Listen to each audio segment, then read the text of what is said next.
when you go into the bathroom and the pipe's slanted, yeah? So pull the rad up to the top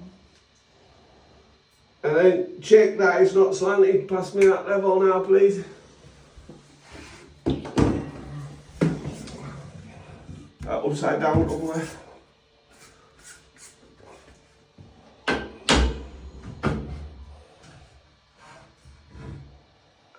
And then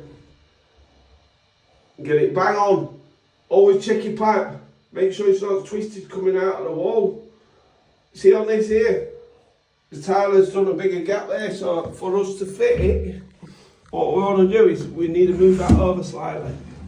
Yeah? So we get out of it. And that is what you're looking at, lads. Then you get one of these pencils, which you can buy by TikTok shop, and you mark it. I need my cameraman here. Stop video.